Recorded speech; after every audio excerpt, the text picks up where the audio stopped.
guys? Welcome to another video, Purple Political Talk here. And today we're going to be talking about the key battleground states in the 2020 presidential election. We're going to go through, look at these states, and what makes these states the true battleground states in the election.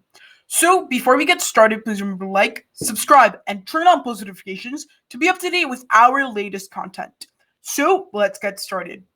So at this point, there is a group of states that are truly going to be deciding factors in this election. In this case, the key battleground states. Within those groups of states, there is tipping point states, which are going to be the 3 or 4 crucial states that are truly going to decide this election and essentially the course of American history for the years to come. So I have made two distinctions, like I just said. Key battleground states, which are states that are important and they're swingy, they could go to both sides of the aisle. However, they don't hold as much importance in the election.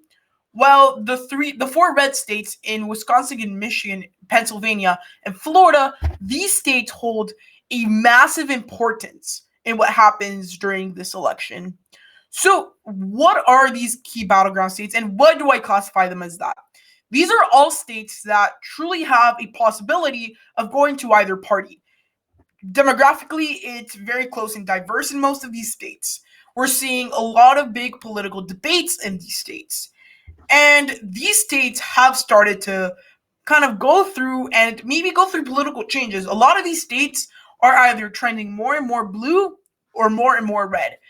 And at this point in time, the states that are filled in red are going to be what decides what America's next president is going to be, more than the blue states, because those blue states are important. However, if one of the candidates loses or wins, it depends, again, on who the candidate is that loses or wins in a specific state. However, generally speaking, the blue states aren't as important at the electoral level. So we're going to talk about what is going on in each of these states and what are those states leaning towards. So let's start off with the state of Nevada, which is currently in the key battleground column, which means it's going to be a state that's going to be contested, however, not as important. Here we're seeing Joe Biden lead by around 5% in polling data. We're seeing him do very well in forecasts with about 80% chances of winning. So I think this is a state we can expect Joe Biden to win. The one issue that he does have is a little bit less support from the Latino community. However, those things fix themselves as he's gaining support amongst other communities in the state of Nevada. And at this point in time, I would say this state has little to no impact. If Donald Trump wins here, it's not going to be at the end of the world for Biden. However, if you think about it in a way that, well, if he's losing in Nevada, he should be losing in other states. That is true. However, if individually he lost the state of Nevada, it wouldn't be a huge deal. Next is the state of Texas, which this state is actually becoming increasingly more important for the Republicans. They're currently leading by only 1.3% in the polling averages, which is very, very tight considering Donald Trump won here by the higher single digits in 2016, and Mitt Romney performed in the double digits in 2012. This state is increasingly becoming more Democrat because one of the suburbs in Texas where usually you wouldn't see as many voters flip when the big suburban movement came, most of those suburbs stayed red. And essentially what ends up happening is that in 2018, we saw a big amount of these very big Texas suburbs in Dallas, in San Antonio, in Houston, they start flipping and they're becoming more blue, as well as increasing Latino population in the state, which again, really helps out the Democratic Party. This state, if Donald Trump does not win here, those 38 electoral votes are really going to hurt him. And if the state of Texas is gone for Trump, the election is over. I think there is going to be no path to win the election. This is a state that the Republican Party is going to have to heavily focus on because at this point in time, it's a very important state in the election. Going on to the next state, which is the state of Georgia, we're seeing a very, very crucial battleground here in a sense. However, like I said, it's very important. However, it's not the most crucial state in this election. So when you think about it, the state of Georgia has increasing African-American populations that are coming out to vote more consistently, as well as those suburban voters, which had a similar story to what happened in Texas in some of those cities, especially in Atlanta. Those Atlanta suburbs are turning more and more blue when before they usually were consistently red. So in this state, we're currently going to see a close election. Donald Trump's only leading by around 1.5%. That's a very tight margin. However, we're going to have to see if Joe Biden's able to win here again. I think there's going to be 16 electoral votes that are going to be tough for Trump to make up. However, that does not mean it's impossible. And I think at this point in time, we're going to see a contested race here. This state is going to have a severe impact for the Republicans. And one thing to understand is that states in red, they're going to be deciding factors if you put everything bare bones, if that's what's going to be. However, these blue states individually, they might affect one party more than the other. Going on to the state of North Carolina, we have a very interesting race in this state, as we have a very big influx of college-educated voters going into that state, and we know from past elections that those states really do end up helping the Democratic Party. Now, one thing we're also seeing is, again, minority turnout for Biden is down, however you put it. And that's something that should be worrying for the Biden campaign. However, he is gaining among some of these other voters, and college-educated voters, a lot of them have moved to North Carolina. This state is going to be crucial for a Trump victory. I think he has to win here to win. However, if he could afford losing it if he's able to go through and sweep the Midwest, which is going to be a tough task for him. Going on to the state of Ohio, here we have a very crucial race for the Republicans, 18 electoral votes. If they lose in Ohio, again, it's going to be pretty tough to win because, again, historically, no Republican has ever won the presidency without the state of Ohio, and it's just electorally, the mathematics does not add up. And it's going to be tough for President Trump if he's not able to win in the state of Ohio, because that state gives them a lot of votes, and especially in the electoral votes. And this state, we're currently seeing Donald Trump leading narrowly. I mean, the thing to understand is a lot of these swing states where Trump is actually leading, it's not by a huge margin, to say the least. Which, at the end of the day, it's going to be very interesting to see what really ends up happening, because in this state, it's going to be a tough victory, I guess, for the Democrats. So because Donald Trump is ahead, partially that's one of the big reasons. So at this point, 18 electoral votes really important for President Trump. Going on to the last couple of blue states before we talk about the crucial red states, which really are tipping points during this election. We have the state of Iowa, which is a state where a lot of the Democrats have been betting on this state. I think a lot of them are thinking they can win. However, I see this state a little differently, because at this point in time, I would say President Trump has a very strong team here. And the thing to understand about Iowa, it is a truly conservative state.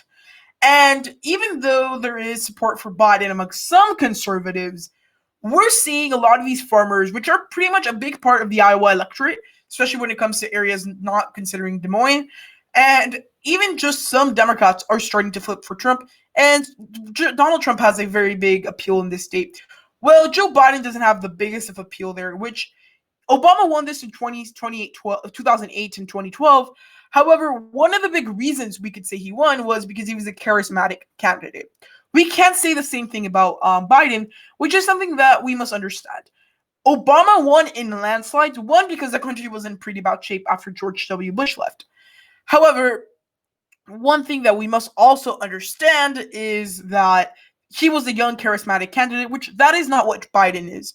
So, and considering there's a lot of Trump support, especially in those areas of the country, especially amongst the silent voters category, which are voters that don't actively say, I'm going to vote for this person, and there's actually a lot of them for Trump, because a lot of people are just afraid of being retaliated against, and that's one big thing to analyze. A lot of these states, they might be further into the left in polling data and in pre-election data because of the Trump effect, we could call it, of voters wanting to vote for Trump, but they're being scared away from doing so by threats of retaliation. So that's one big interesting thing in the state of Iowa, and we're actually seeing that in other areas like the Midwest. Now, going up one state north in the state of Minnesota, this is a state where there is a lot of conservative and a lot of conservative movement, especially when it comes to the western side of the state, as well as some of the suburbs of Minneapolis, which really have been hit, and it was a big shock to them when the Black Lives Matter protests, or riots in some cases, destructed some parts of the city. And that really affected Trump initially. However, those are the voters that could come back and actually help out Trump a little bit. However, in this state, we're seeing Biden lead by 6% in polling data, which, again, this is a state that if Trump wins, amazing. Adds on to where he doesn't have to go somewhere, find electoral votes somewhere else. However, he's far behind. However, again, everything is possible, and within a matter of weeks, things can completely change and go downhill for the Democrats or even the Republicans.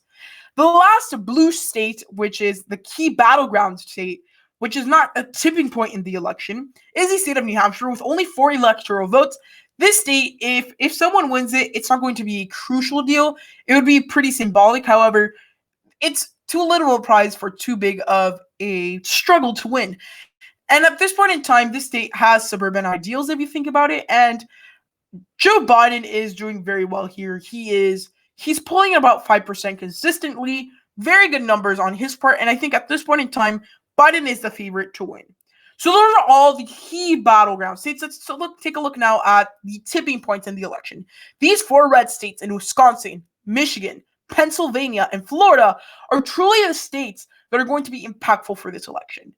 Whoever is able to win at least 2 of these states wins the election, or 3, because you have to win Florida, or in case of Biden, he doesn't have to win Florida, but for Donald Trump, he has to win Florida and Pennsylvania and the rest of the red states that he won on this map in 2016. So with the state of Wisconsin, we're currently seeing a very big influx of voters that are changing their mindsets. Some of them are thinking the Kenosha riots that happened very close to home for some of the people. Some of those people are turning against Biden and the Democrats because the Republican Party politically has been able to exploit these riots and protests and market the Democrats as the people who are causing this. I'm not going to tell you if I disagree or agree with that. However, politically, that's a very smart move. And in that state, especially in Wisconsin, those people are being heavily affected by that. So I think at this point in time, you also must consider that those voters are voting with something that's really fresh into their heads. However, Biden is still leading in polls. We saw a very downflux in his poll numbers a couple of weeks ago. However, he's back up about 6%. Very strong numbers for Vice President Biden. And at this point, if he can win Wisconsin and Michigan, it's going to be pretty good. It's going to be a lot harder for Trump to win. When it comes to the state of Michigan, this state is crucial because it has 16 electoral votes. These electoral votes are crucial for a Trump victory. And at this point in time, this state is not one of the states in the Rust Belt that would look like it may go to Trump because Biden is performing very well. Democrats have a lot of momentum in Michigan as a lot of different candidates, especially in the midterms, performed very well in this state when they were Democrats. And at this point in time, we're seeing a very good amount of voters that are going on and actually changing their minds from Trump to Biden because we're seeing a big, the voters, it was a 10,000 vote margin. It's not that much. And at this point in time, the Democrats probably made that up with some people that don't like Donald Trump as a politician. Going on to the 2 states, which I think are going to be the extreme deciding factors of this election in Pennsylvania and Florida. In the state of Pennsylvania, we currently have Biden ahead by around 4 points. However, Donald Trump is not that far behind. And if he could put enough money in campaigning time in this state, he could probably win here. This state is crucial for this election. 20 electoral votes. Donald Trump's able to win here along with all his other states. He might have a chance of winning the election narrowly. And at this point in time, we're going to see a tough race being ran here because it's not going to be that easy for him. And this is one of the true battleground states. This election is going to be the tipping point of the election. It may not be as close as a state like Texas or Georgia currently. However, this state has a bigger impact on the electoral college. Now, the last state is the state of Florida, which truly is the most important state in this election. Biden's able to win here. He locks up the path for Donald Trump victory in 2020. If Donald Trump wins here, that just leaves him a little bit more room to wiggle.